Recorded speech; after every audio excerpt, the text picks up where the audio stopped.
Hello everybody, this is Professor Chandana Goswami from Tejpur University, and I will be dealing with need for management. Need for management is being introduced in two parts, and this is part 1 that we are starting with.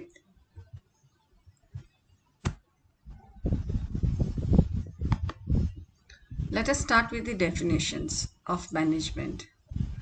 I have picked up two definitions here. The first one says it is a process of designing and maintaining an environment in which individuals working together in groups efficiently accomplish selected aims. You can see that the key words are in red color. So we are talking of management as a process of designing and maintaining an environment. So it is not only important that you offer the initial environment, but you also continue to maintain this environment. What do I mean by environment? It is not only the physical layout that we are talking of, it is also the mental and moral support that an employee looks out from the employer. Second part is saying that in this environment we have individuals working together in groups. So it is not just one individual each who is working, but they need to function as a group. And why do they need to do that? So that they can efficiently accomplish selected aims. It is not just accomplishing the goals and targets, but it has to be done in an efficient manner. The second definition says managers carry out functions of planning, organizing, staffing, leading, and controlling. So these are the 5 functions of management, and we will discuss them one by one as we go through the syllabus of management principles or management fundamentals. The point to be noted is management is applicable to all organizations. You name it, management is there. It is not only just the large corporates, it is also the MSMEs, it is also hospitals, schools, charitable trust, and even our own homes.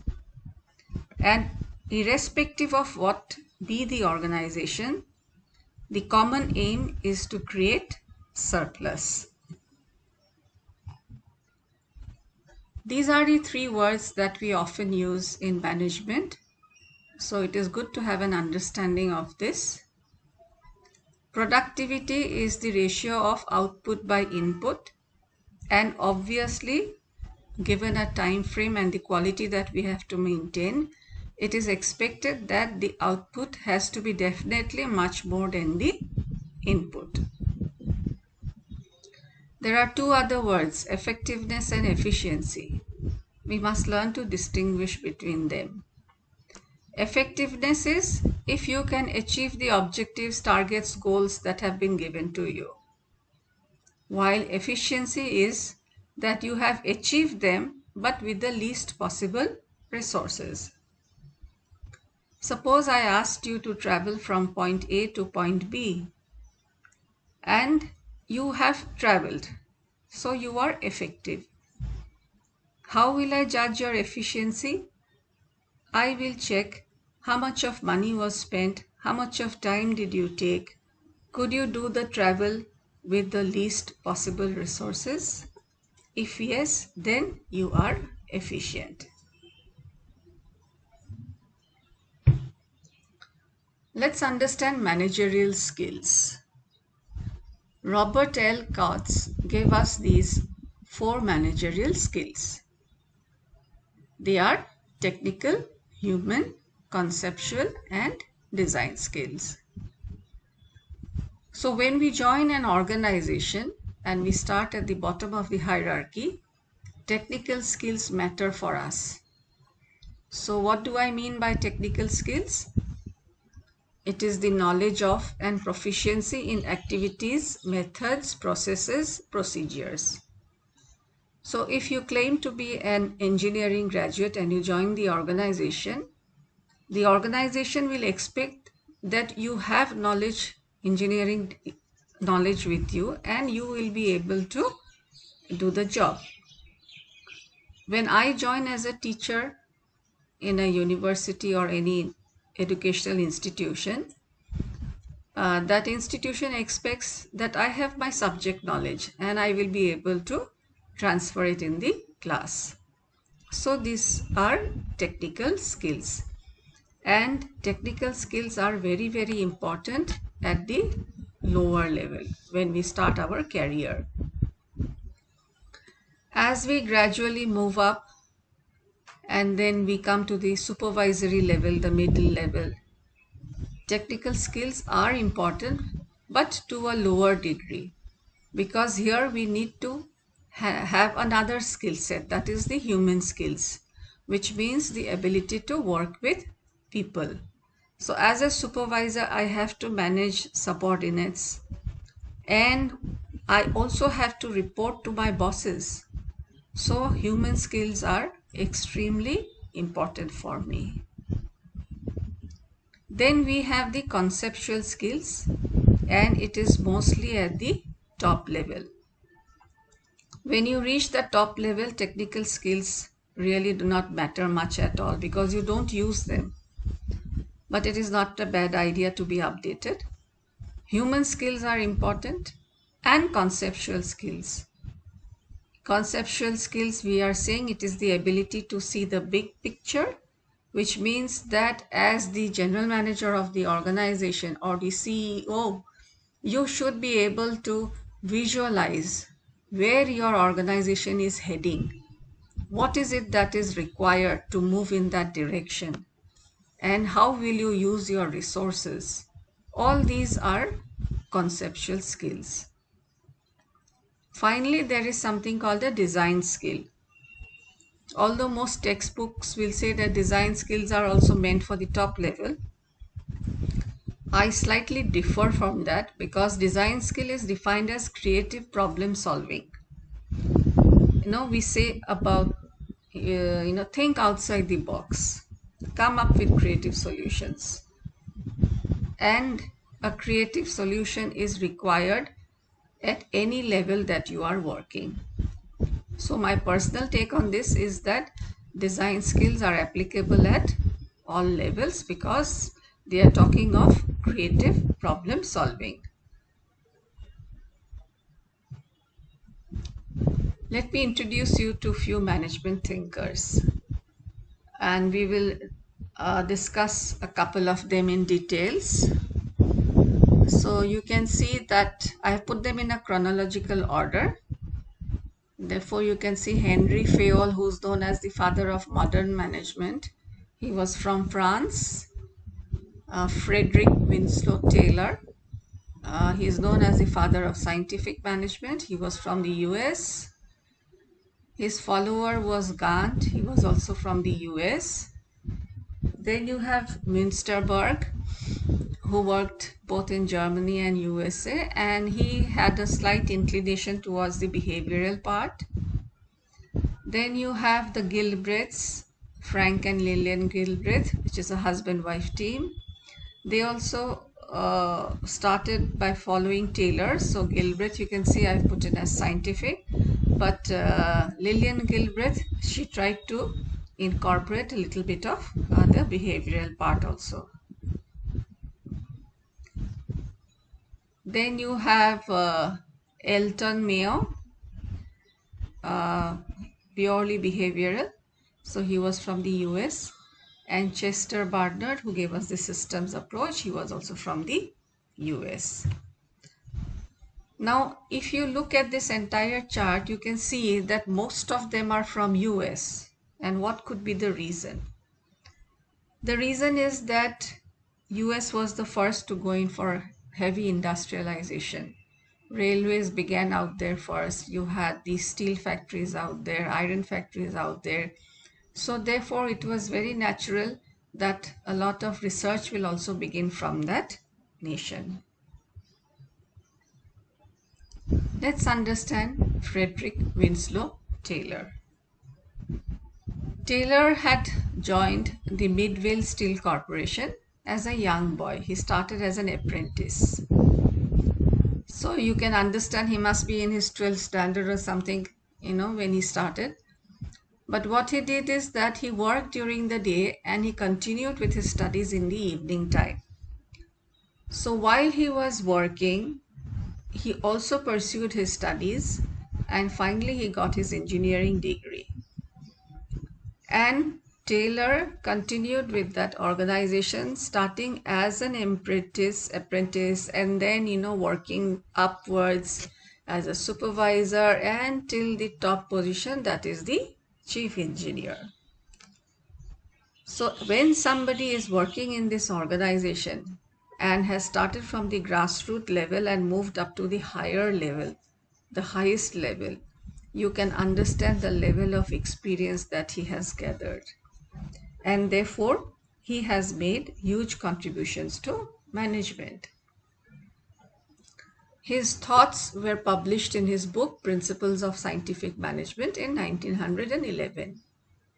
And these are some of the things that he gave us. He wanted to replace the rule of thumb with science, obtain harmony in group action, cooperation instead of chaotic individualism, working for maximum output rather than restricted output, and developing workers to the fullest extent. I must give you a little bit of background of the times when Taylor was working. Those were the days when you did not have what is known as job security. So somebody who comes to work is given some jobs that are available to be done. All right. And when you leave in the evening, you do not even know whether you will be employed the next day. So what the workers used to do, that whatever was given today, they would not complete it. They would leave a little half done, so that they know that next day at least they will be brought in to complete this job. And once that portion is over, they will be given a fresh job. In this way, they will maintain the continuity of their service. And there was no standard. How do you measure who is to be paid how much? So under these circumstances, Taylor was trying to replace this rule of thumb, which is an average kind of thing, and try to find out a scientific method of calculating who is to be paid how much. And he wanted the workers to be united as one. You have understood that the workers were highly insecure, so they were more bothered about saving their own jobs rather than thinking about colleagues or rather than thinking about a group output and all that.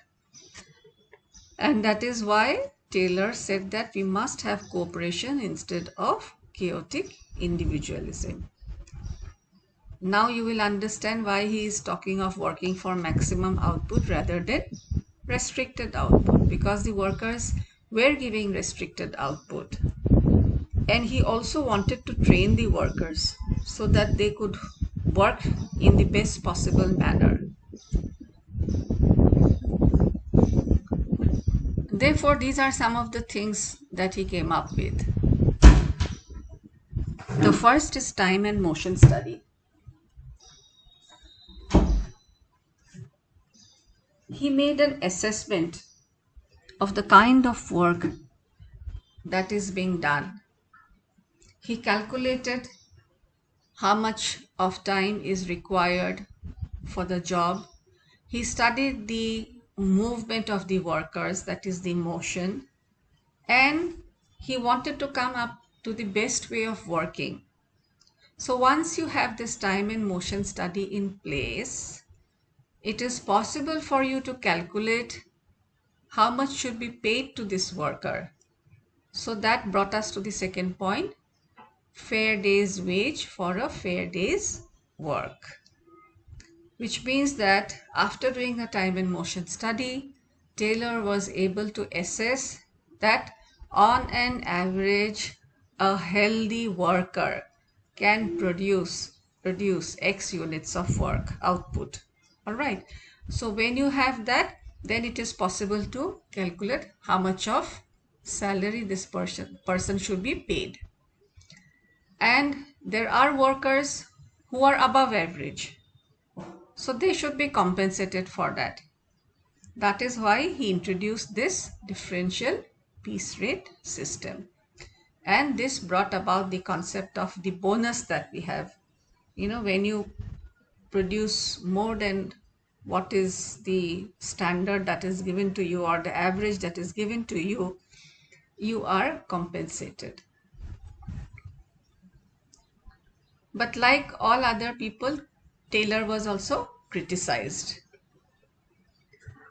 because he made it so meticulous and so very scientific.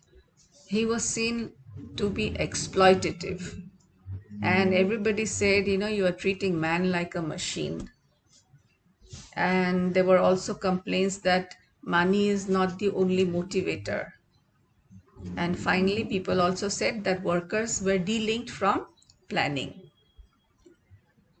But please understand that this is in the early 1900s, where I personally believe that actually financial incentive was the only motivator for a set of workers who did not have job security.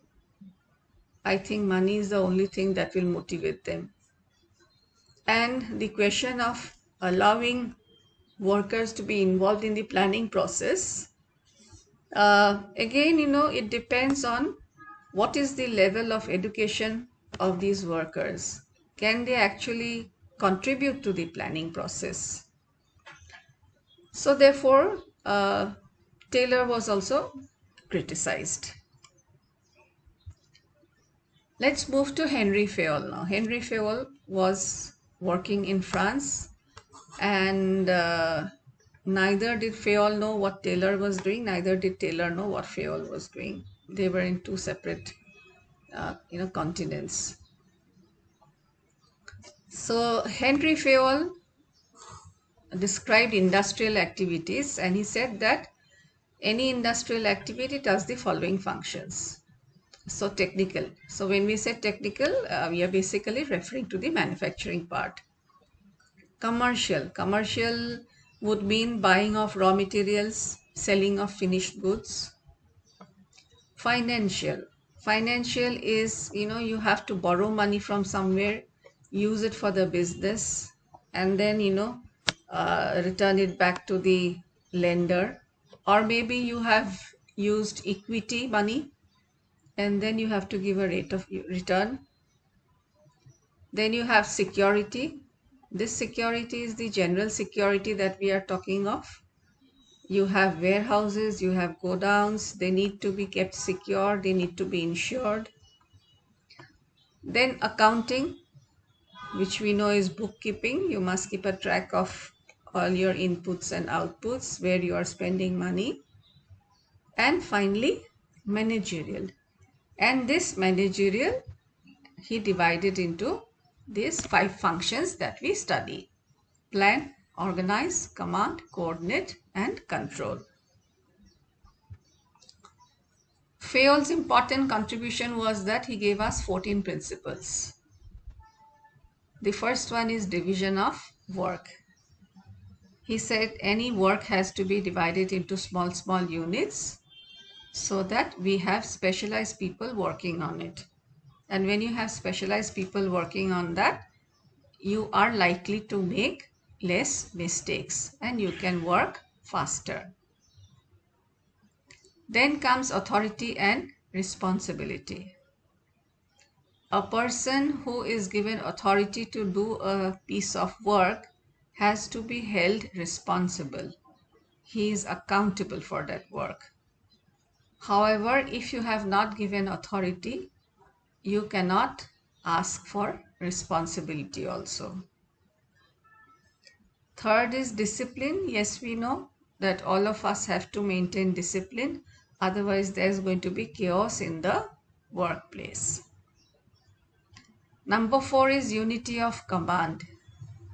Fayol said that command must come from one place. You cannot have multiple commands coming in. Imagine one worker getting directions from 2 or 3 different bosses. He will not know which one to follow and what is to be done. So therefore, there has to be unity of command. Then is unity of direction. Each one of us have to work unitedly towards the common goal of the organization.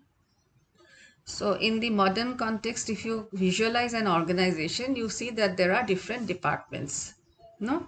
So although all departments will have their own goals, it should finally be contributing to the greater goal of the organization. So that is meant by unity of direction.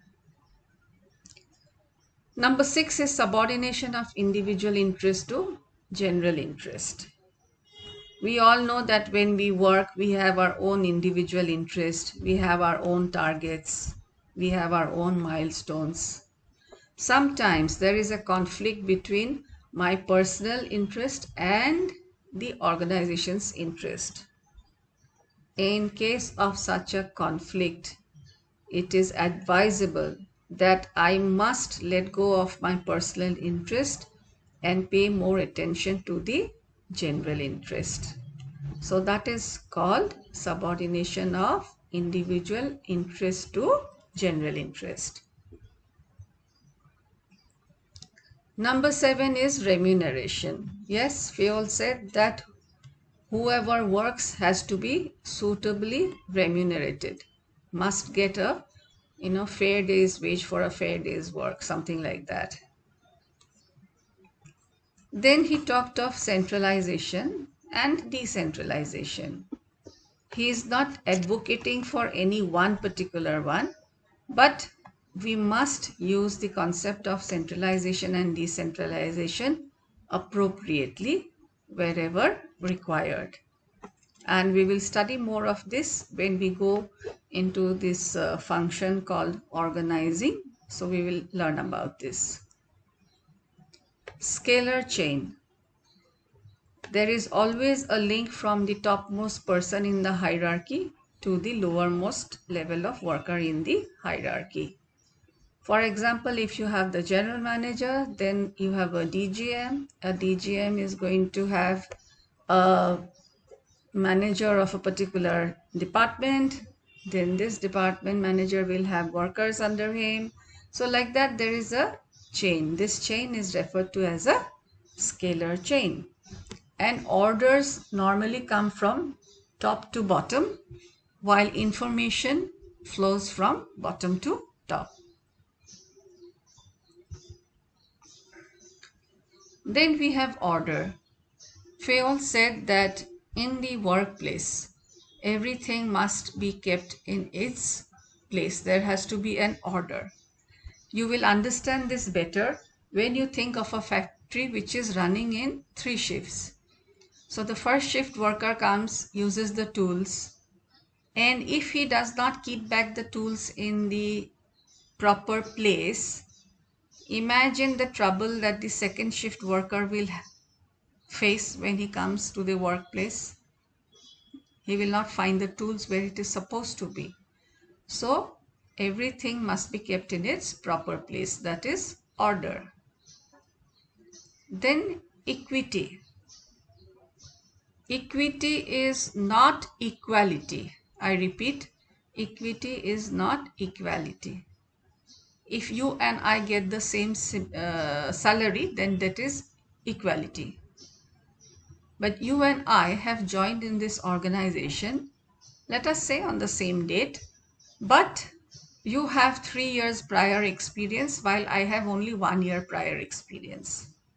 So when our salaries are determined, that you have extra work experience is going to be taken care of and your salary is going to be adjusted accordingly. While for me, they will know that I have only 1 year work experience, so therefore my salary is going to be adjusted accordingly. This is the concept of equity. Then stability of tenure. Fayol said that if there is stability of tenure, people will be stress-free, free from anxiety. They will be able to do their best, give the best output. So he was talking in terms of stability of tenure. But we also understand today the pros and cons of having a stable job versus a not so stable job. And if the job stability is there, sometimes there's a tendency to become complacent, and that has to be taken care of.